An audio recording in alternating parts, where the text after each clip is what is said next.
everybody, it's the Trout. This is a sign for Letchworth Garden City. It's about 45 miles north of London over in the UK. It's important for two reasons.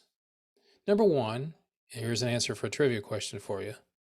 Where was the first roundabout built in 1909 in the United Kingdom? If you guessed Letchworth Garden City, you'd be 100% correct.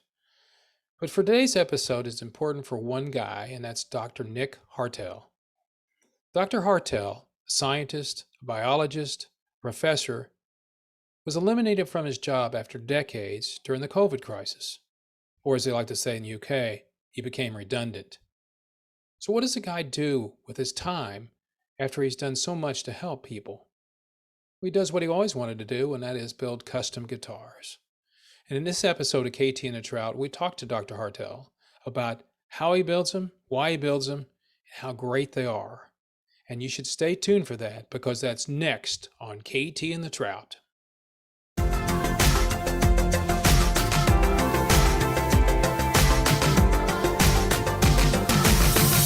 KT and The Trout Show! So let's start with something easy, and that is, you know what intrigued me was your story.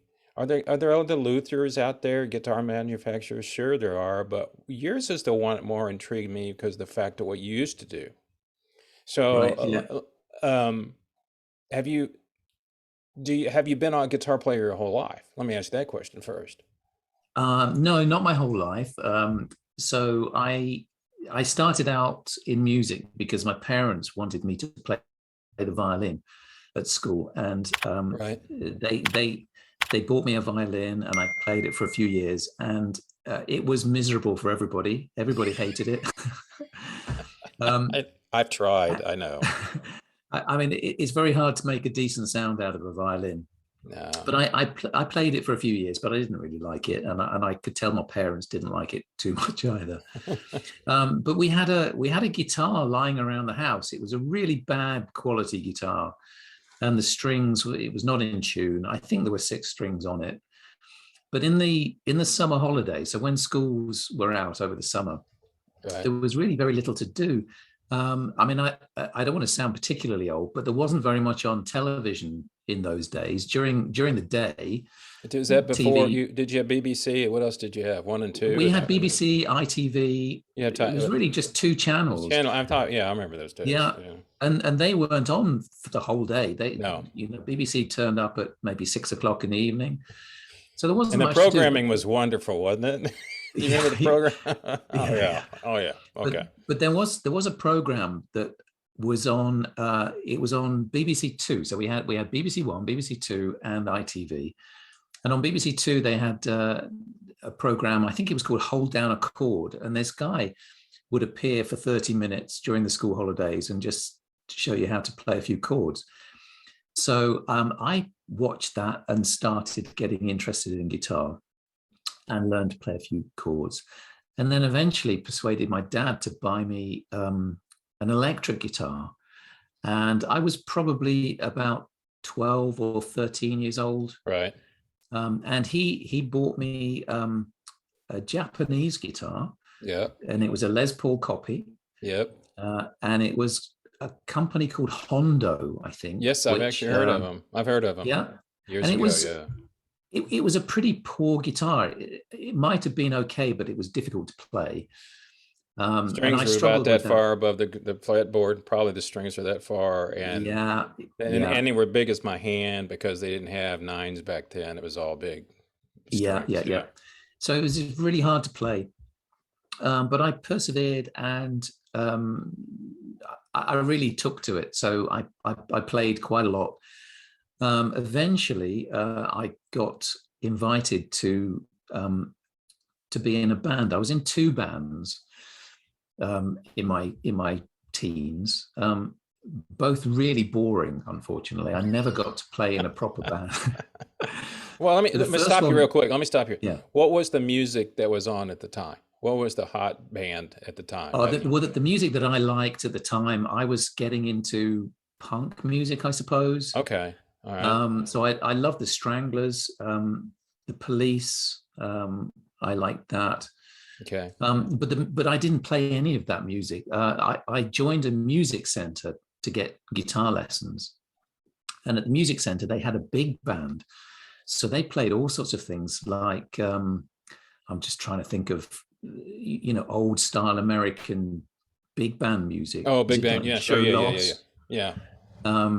And so we played all sorts of things, and the band consisted of 3 or 4 saxophones and a couple of trumpets, and and it was really there as a vehicle for the music school to give the various children learning all sorts of instruments a way of playing music.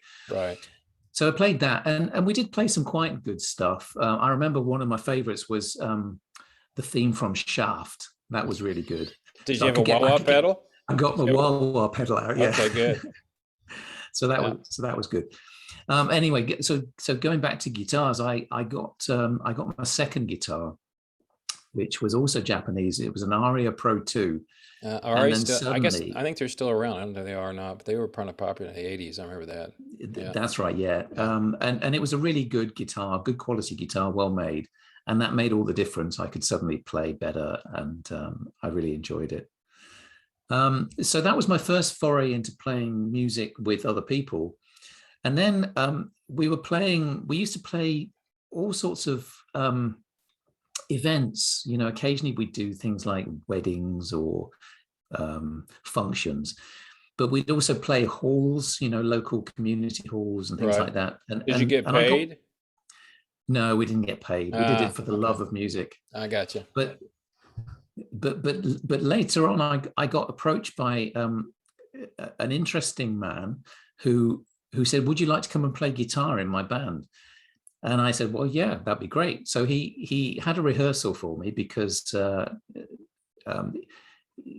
guess he needed to know whether or not I could fit in with everybody else. And it was called the John Douglas Band, and we played weddings and bar mitzvahs and the young farmers clubs, all sorts of things. Oh yeah. And I was easily the youngest person in the band. I think I was probably 17. So in the UK, you can't drink until you're 18. I know in America it's 21. 21, yeah. So we used to go and play in pubs and things like that, and it was always a bit difficult because I was so young. But we played 60s and 70s music, a bit of 80s music, some terrible things, some really good things that I really like now, but I hated at the time. But the worst thing for me was I was really skinny, really thin, and we had a uniform, and the uniform was that you had to bring your own black trousers. So we wore black trousers, and then he bought this gold lame shirt. So everybody had to wear these gold lame shirts. And there was about 4 or 5 members of the band who were regulars. They were always there, and they got their own shirt, and it fitted them. But I used to get the shirt that often belonged or was made available for the keyboard player. And we didn't have a regular keyboard player. And the keyboard players were always massive with huge beer bellies. So I'd sort of come on stage. So you had a tant on. Basically, you had a tant. Basically, what do they call it? Like a muumuu? Muumuu. Yeah, muumuu. Yeah, that's what they call it. So, it wasn't a good look for a 17 or 18-year-old. But anyway, that was the sort of thing that I used to do. So I used to play music there, and that was good fun. Yeah. Up until and then when I went to university, I sort of dropped that because I moved away from home and went on to other things. And then you became a real person and had a job. Yeah. Then my career really got in the way of music. It's what happens to everybody, a lot of people. So, and you were a professor. What did you do? I forgot what you did. Okay, so I started out doing biology. I went to university and did biology with a specialization in physiology and pharmacology. But as part of that course, it was called a sandwich course. And I moved to London, and I worked as a research technician in a laboratory looking at stroke and how to combat stroke. Okay. And so that was just a 1 year part of my degree. Right. I went away, I worked there, and I had to write a project up, do some research on my own. And then I realized, having done that, that I really wanted to go and have a research career. So I worked hard, finished my degree, and then I moved to Bristol University and I studied neuroscience. And that was the start of my career, I suppose, as a neuroscientist. And so what And did you while do? Were you doing research as a neuroscientist or were you a teacher or what did you do? So early on, my PhD was in the field of pain and control of pain using opioids and anesthetics. Mm. So, I was interested in morphine, fentanyl, drugs like that, and how they Which they worked on don't the give brain. out anymore. I can attest to that recently with Yeah, FME. They just don't give it to you. And hard to come by. They're very effective, but very dangerous. So, yes, they are. yeah. So I initially worked on pain and pain mechanisms, and then so anyway, while I was in Bristol, I did get back into music a little bit, and I found a course on guitar building. And the reason that I was interested in that was because, just heading back a little bit, when I was at school, I loved woodwork, but I wasn't allowed to do woodwork. I had to go and do French, I think it was, because I was in a particular stream. The classes were streamed, and woodwork in those days wasn't very popular, and really you had to go and do French or German or something like that. That's so close too. Learn a language, do woodwork. Oh, it's so close together. Yeah. But I wanted to do woodwork, but they wouldn't let me do woodwork. So could you anyway, if you spoke French at the time, if you spoke French, you could do woodwork at the same time. Jacques Les Bulles, it's just hilarious. Anyway, go ahead. Yeah. I'm sorry. So I was the woodwork teacher was really nice. I don't think he had very many students come to him, but he helped me build a guitar, and we weren't particularly wealthy as kids, our family, and I always wanted a bass guitar, but we didn't have the money to go and buy one. So I decided I'd go and make a bass guitar, and the woodwork teacher helped me do that. So I made a bass, and it was pretty bad, huge thick neck, but it worked, and I played it, and I played it in this John Douglas band thing as well. Oh wow. But anyway, just leaping forwards, when I was in Bristol doing my neuroscience PhD, I found a course on guitar building, and I went and attended that, and I did about half of it. But then I finished my PhD and I went to Japan, and I moved to Japan and worked just outside Tokyo at a neuroscience research institute. Was that with the company, or was that who? How did you get there? Was that with the company, or was that with the university, or did you work for somebody at the time? Well, the place that I worked at is called Rikagaku Kenkyujo, and it's a sort of a governmental institute. So it's not a university; it's an institute. But I was funded by a joint scheme run by the Royal Society of Great Britain and the Science and Technology Agency in Japan. Okay. So it was a scheme that allowed people from all over the world to go and work there. So I met lots of people from Europe and America, China as well, while I was there. And really that was the start of getting into my neuroscience career. And I spent 4 years there working, looking at learning and memory, and a little bit on Alzheimer's disease, and was very fortunate to work with some really, really excellent scientists in my time there.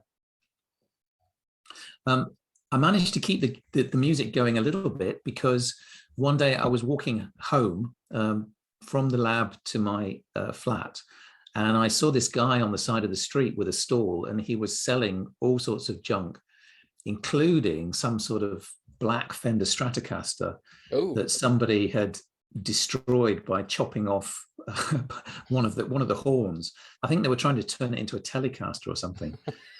So, having having not much to do at the weekends because my Japanese was all right, but it wasn't brilliant.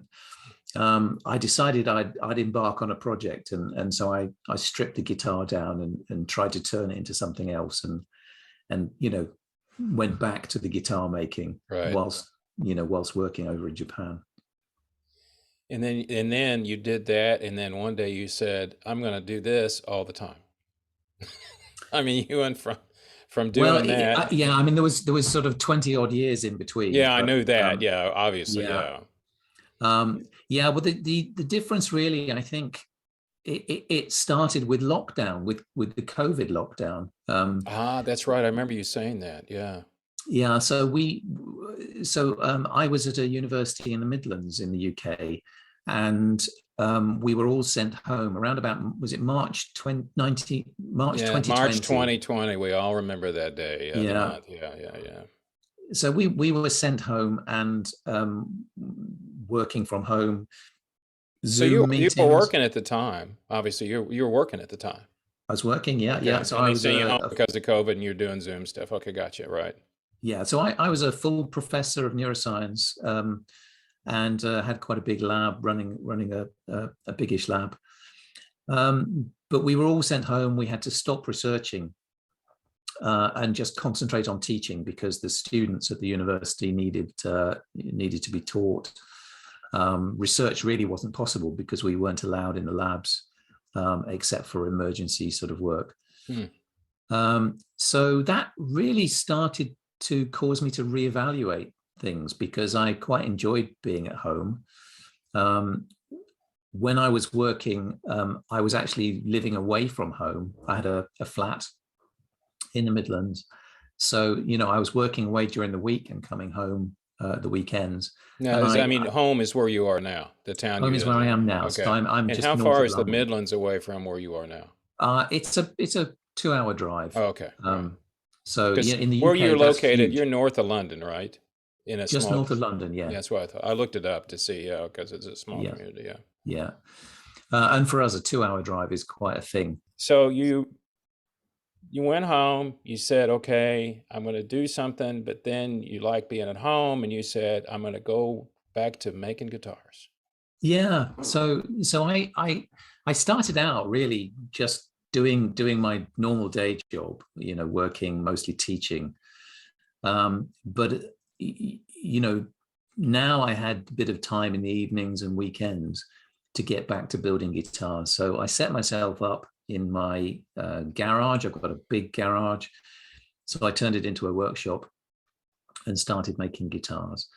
And so, and was really enjoying that. And then I guess my hand was forced in a little way because then the university decided that they were going to go through a big redundancy process. Mm. So we had to go through that for several months, and in the end, I was made redundant. And in a way, it was one of the best things that has happened because I'm not sure that I would have had the courage to set out on my own Yeah, without that. right. But I wouldn't say that I don't miss it at all because I do miss the research slightly, but I really enjoy the guitar building, and I've set myself up now to make custom guitars for people, and we do repairs as well. So and that's a really good job. It's nice to see people's faces when their broken guitars are put into good order. Well, it's interesting too because the fact that I looked at your guitars and it was interesting to me because there's basically, as you know, in electric guitars, there's two sizes: the Fender or the Les Paul. I mean, that's pretty much what Yeah, everybody gets. yeah, I see you got a Telecaster looking back one back there. You got some. You kind of. yeah, Yeah, I see how you changed the what you call the horns or someone. There's a tele kind of look thing back there. Nobody sits around and I've talked to other luthiers and nobody sits around and goes, let's make a 335 because it's a lot of talent that has to go into making hollow body guitars. yeah. So it was intriguing to me because the fact that you did this now, and the question I have is, so you started making them, and what's been the response? I mean, you obviously you probably go locally to try to find people that want, buy a guitar. But then is the word, did you just start advertising and telling people locally, hey, if you got a guitar that needs to be fixed on, well, and a lot of times, intonation, you can fix adjust the strings. There's a lot of that going on with people that don't know anything about guitars. How was the acceptance for you to do what you did or do what you do now? Well, it's been better than I expected, to be honest. I mean, there's two very different sides to my business. So one is the custom guitar making, Okay. and the other is the repairs. And the repairs are relatively straightforward because the best way to get your name about is, sad to say, just use Google. And Yeah, I understand. Yeah. Google advertising. And that's proved to be very useful because what people want is they just type into a search engine Yep. guitar repair near me, and Yep. and up you pop. But I mean, that gets you your first customers, but what you really then need to do is to make sure that you get the return business. And so you just got to make sure that you do a brilliant job, and then people will pass on your details through word of mouth. Sure. And you start gradually building up a reputation. And I think that's starting to happen now. I think things are going pretty well, and the work's coming in quite regularly. Do you go out and promote yourself to local talent, to bands and stuff like that? Do you talk to musicians and say you need some work done? Have you done that? Well, I don't, but I think setting up a business in the middle of lockdown is probably a really bad idea, particularly this one. What I think a lot of people don't understand is basic guitar setup. I don't think they know how to do it. And I think that's the big thing, that nobody taught me how to do it. I just bought a guitar, and nobody shows you that stuff. And you really have to talk to people that know how to do it, and Yeah, then talk about, I had to look up what's intonation. I didn't even know what that meant. I go, is my yeah, guitar has yeah, something wrong with it? And, you know, the bar in the middle of the guitar to keep the neck from warping and all this stuff. And then if yeah. you're great, go ahead. Yeah, well, most people have no idea about setting up They don't have guitars. any idea what a truss bar is. They don't care. Yeah, But yeah, but now during the 80s, I think it's really when things started changing, as far as let's change everything. Oh, it's got a humbucker on it. I want to put P90 on it instead of, oh, I want to mm, put this, this brand on it, or I want to put this brand on it. I want to change the neck. I'm not like that. I'm a purist. That Gibson I have, everything I have has got stock on it. I just one of yeah, those weird guys. I don't want to mess with it, except for the cheap guitar in the back. But and what you do is, and I think it's what I was going to say is, I think that's when it started changing. Now, and I had this conversation yesterday with another musician. There are so many people that make guitars now. When I grew up and started playing in the '60s, there was Fender and Gibson. That's what you went for. Then Gretsch came along, and then you had Most Right, which the Ventures played, because we're like that. And most people couldn't afford them. And I know mm, over there, if I've studied a lot of the history of the music in your country, and they go down in a Gibson. Let's say a Fender paid $500 over here, it might be £1,000 over there, because it's just yeah, bringing it over. They had to pay a lot more money for it. yeah, So I think I think the business you're in now is intriguing. Not only I think it's for two reasons. One, people now are not, they don't look at the guitars as much as they used to. Maybe musicians do, but people, I think in days they'd go, "Oh, is that a Fender or a Gibson?" It's like, you're not playing one of those. What kind of guitar is that? Now there are so many people that make guitars that nobody cares. I mean, it's all about the sound. And you follow some of these major musicians, they have custom stuff made for them, yeah, you yeah, know, yeah, and so many of them have endorsement deals where they go in and go to the custom shop and go, I'm going to make a Martin Knopfler guitar. And Mark comes in and goes, here's what I want. And then they puts his name on it. And he make a gazillion dollars selling it and all that stuff. But yeah. so the people that buy the guitars, and I are they typically new players, or are the people who've been playing for a while and they want something different? Um, it's a range, really. I mean, I find I find it's difficult to classify guitarists into any particular type, because there are some who, as you say, only want Gibsons and Fenders. And then within those, there are some who only want a 1959 Gibson gold top or something, or a 64 Stratocaster or something like that. Yeah. So there are some who are remarkably conservative in their requirements. But what I find is that there are a group of people who really want to have some input into the guitar that they want. So they can come to people like me and other custom guitar makers and specify what they want. So some people will want to know, they'll want a particular type of neck, whether it's a sort of a C shape or a D shape or a thick baseball bat type, whatever. So I find most of the people who come to me are ones who have an idea of what they want, and would like something made specifically for them. So they've been playing obviously for a while. They have to playing be. For a while, yeah. So right. I don't usually sell. Well, I haven't usually sold to people who are new to the guitar business. Yeah. It's people who I think really know what they want.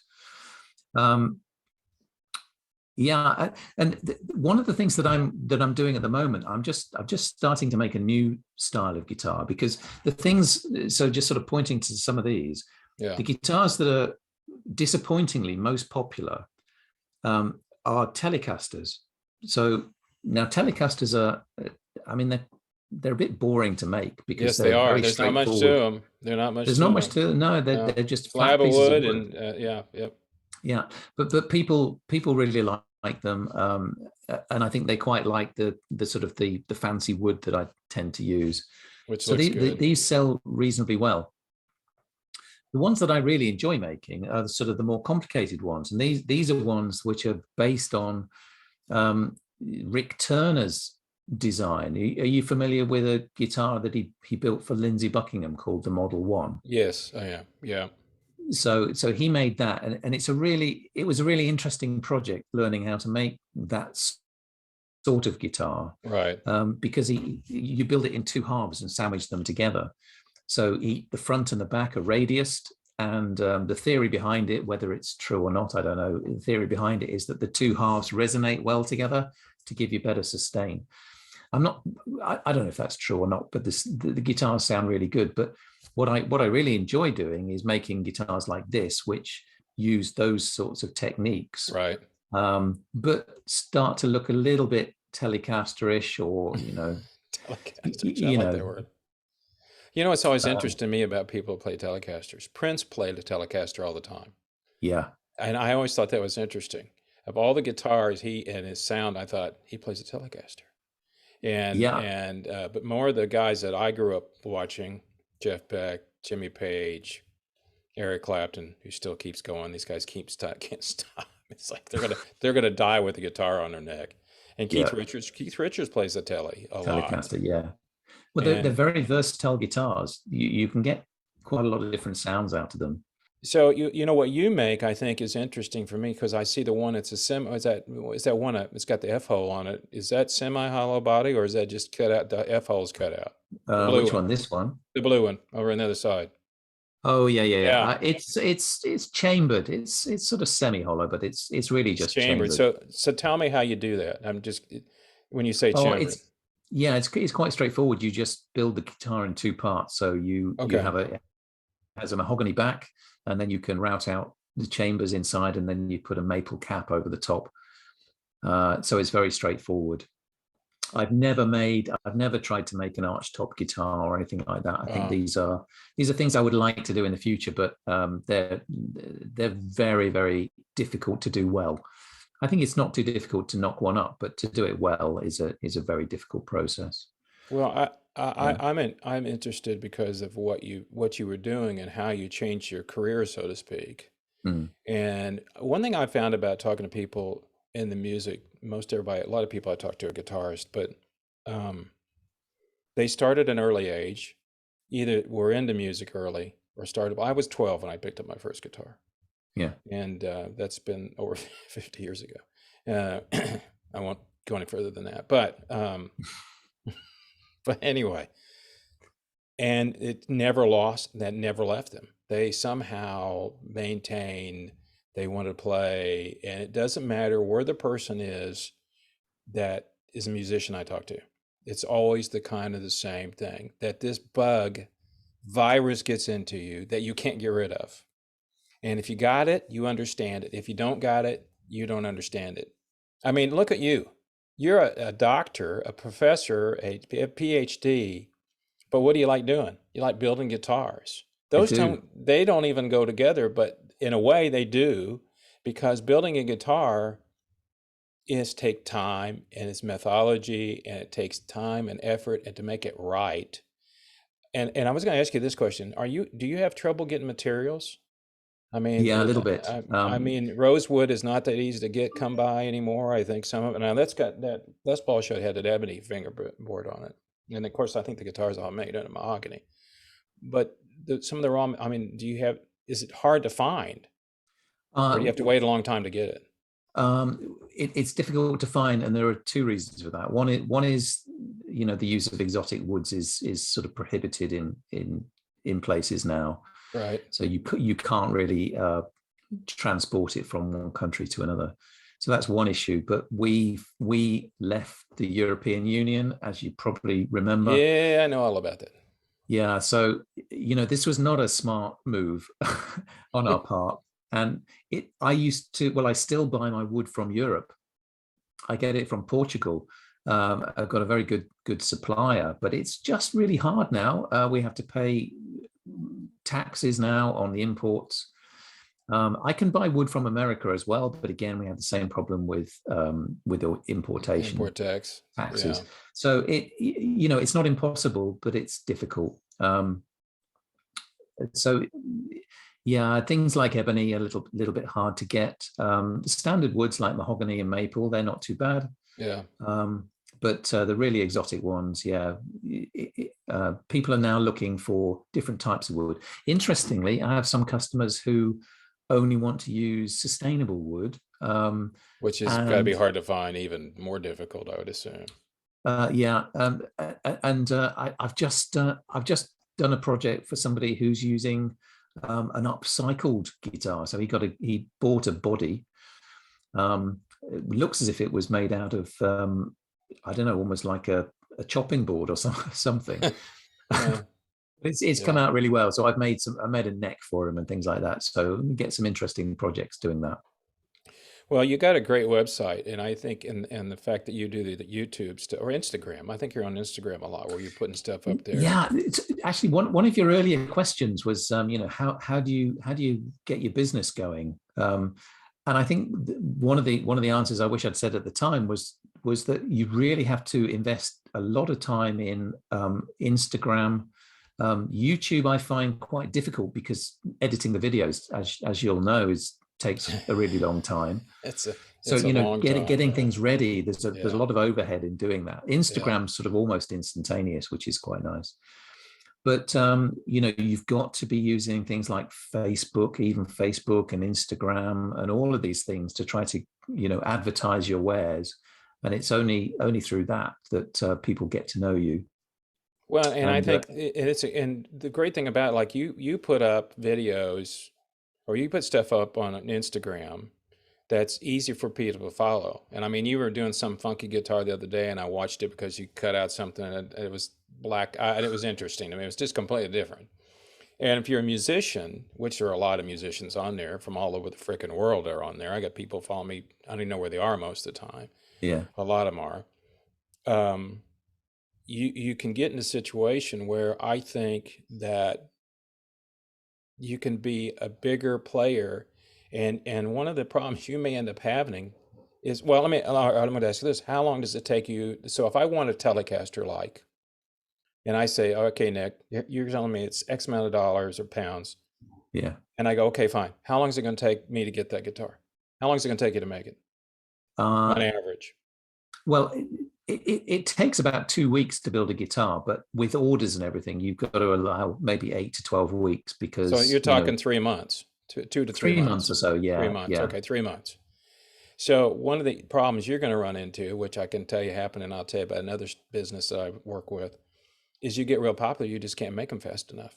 Yeah, yeah, yeah, And, yeah, and then what happens is you don't want to lose the quality because you don't want to speed up, because that's your business is your yeah, quality. yeah. And that's the other thing. And let's say this thing goes viral and people go, I want an NH, an NH. I want to call it nah guitars, but that's what people are going to call it. I'm sure they're not going to go. They're not They going to do, know. yeah, yeah. They're not going to have any idea that's at your initials. They're just not going to do it. And because I said I want a nah guitar. What? What? Nah. You mean NAH? It's But there's nothing wrong with that. yeah. I'm not sure it's the best name in the world. That's your name. It doesn't matter. It's my name. Yeah, yeah, I mean, I always let's go to the music industry. Okay, if people used to be picked on the way they look, the way they do all this stuff, and then you look at and you take let's take a band from the '80s. Okay, let's take any band from the '80s and you look at them now and say they would have never made it now. Not because of the music, they would have just gone, oh, they don't fit, they're not young, they don't have the yeah, right yeah, clothes on. Nobody cares. And I think in your business, being old and wise, so to speak, with the beard and all that stuff, that's kind of what you want. yeah. I mean, it's a guy, and people don't have a clue whether you've been doing this 2 years or 20, or they don't know. All they do is look Yeah, at the product, at the end yeah, result. yeah. I think that the business model that you choose in a business like this is it's quite interesting. So currently I'm building on my own. Um, my overheads are low, and business is such that I can maintain a rate of somewhere between 8 and 12 weeks when I get an order. Right. As you say, when things start picking up, and you're unable to fulfill orders for 6 months or 12 months, then you've really got to change your business model. And I Yep. think that will be the time for me when I either decide that I just don't want to take on more orders, Right. or you've just got to change your business model. And I think that's where CNC would come in. But building things by CNC is not the same game as building one-off guitars one No. by one. No. And I'm not sure whether or not that's necessarily the business model that I want to follow. And I don't think But there's anything wrong with that. I mean, I've known 2 or 3 people in my life the last few years that started a business, and they both came so successful at them, both of them 2 different things, that they couldn't keep up with their work. mm, And one of the problems you run into in your situation is there's nobody's going to do it like you. They're just not going to. You can hire people, but it's still, it's not going to be the same. In fact, I talked to, in fact, he's going to be on my show in a month or so.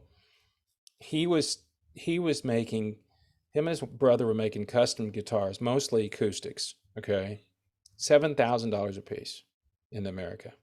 mm, They just, and it got further and further behind. It just got to be a big pain for them to do it. And he finally said, I just don't want to do it anymore. yeah, I just didn't do it. So now what he does is he teach young people.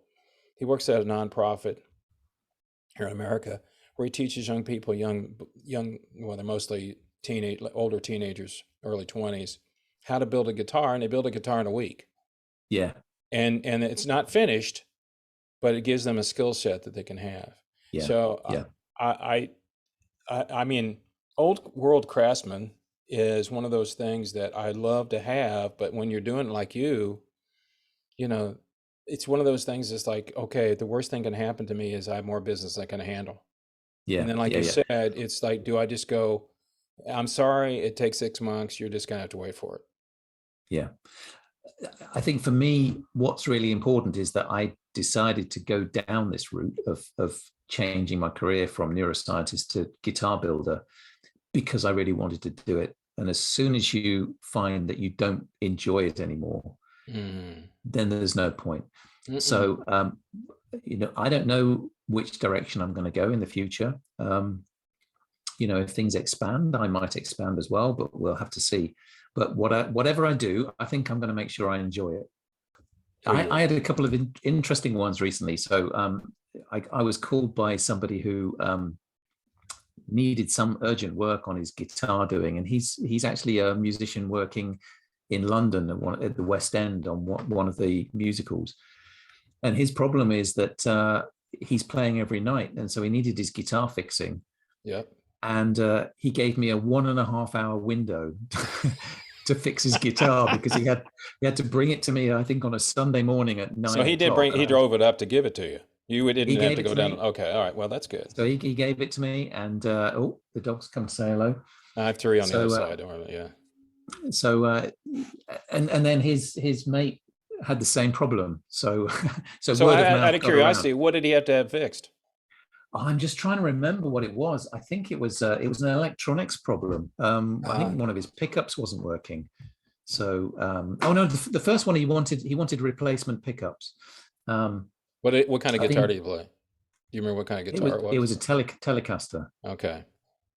So he had some different brand he wanted to put in there, new pickups? Yeah, he wanted some boutique pickups putting in. So yeah, so he bought some very expensive boutique pickups.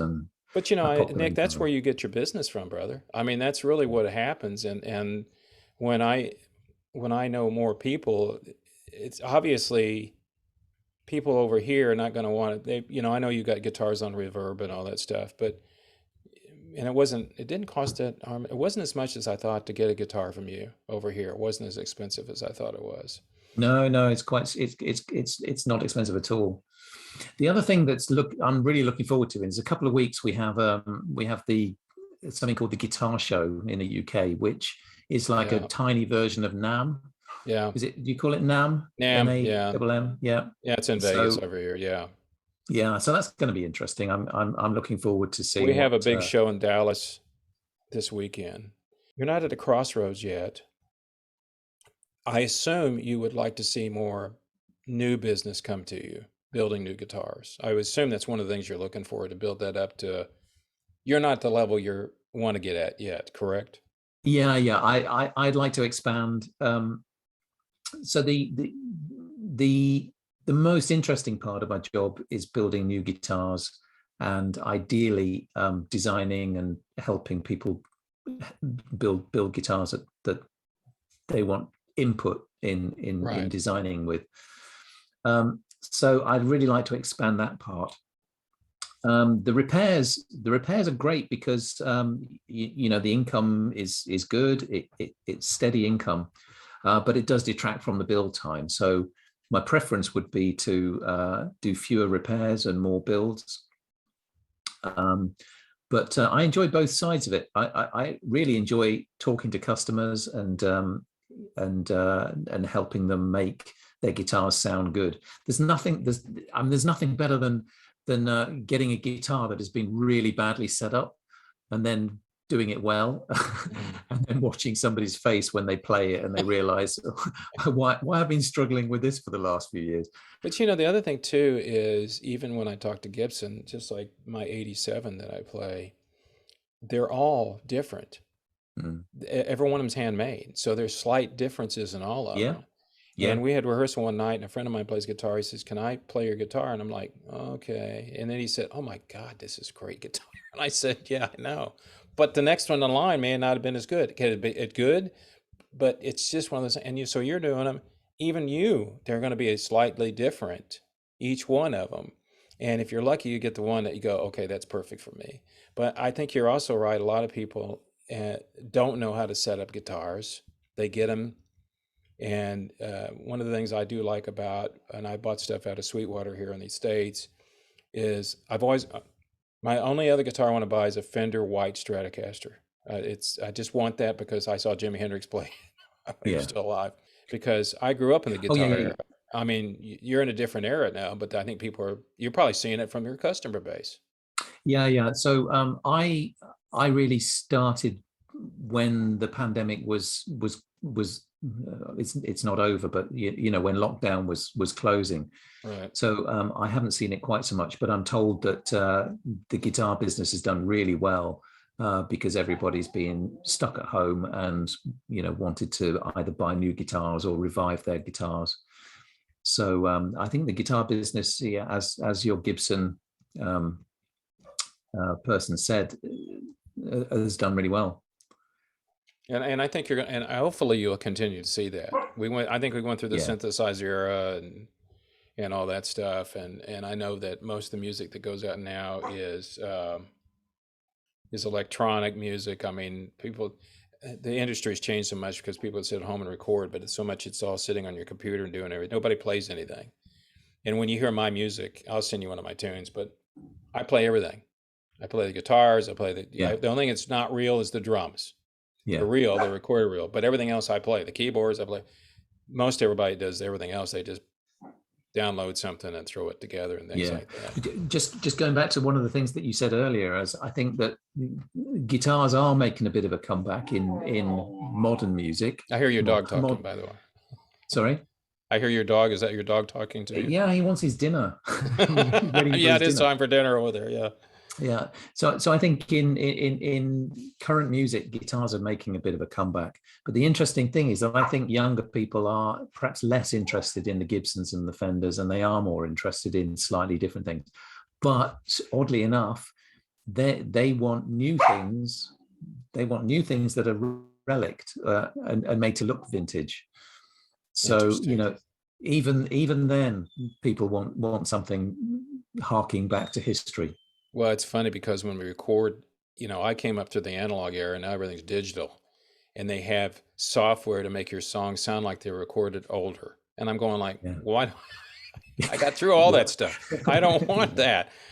They want to do it. They want to make it sound vintage. I don't need to sound vintage. I am vintage, so I don't need to do it. I think that it's interesting what you said about the younger people. They don't want old stuff. They just want it to look old.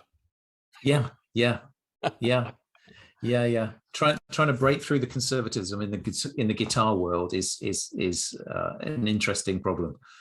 It's good, isn't it? Music people are interesting and a really nice group of people. Yes, they are. As you were saying, they're doing it. So, Dr. NaH, Nick. No. Nah. You have a good evening, and thanks very much for your time. Okay. Yeah, Rick, it's a pleasure.